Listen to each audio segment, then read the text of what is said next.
pinapatubo namin mga punong kahoy. Doon pa tayo, ikot pa tayo doon.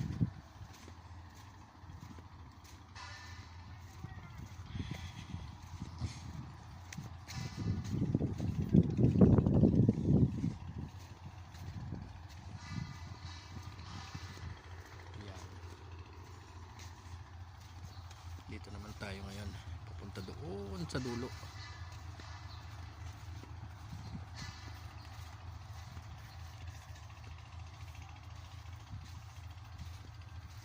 Yan, eto, butit hindi bumagsak ito. Ay, napakaluwang na to. Butit hindi siya bumagsak. Ayun, ayun, hindi rin bumagsak yun nandun. Yan, ito mga ito mga akasya. Ay, malalaki na yung mga akasya.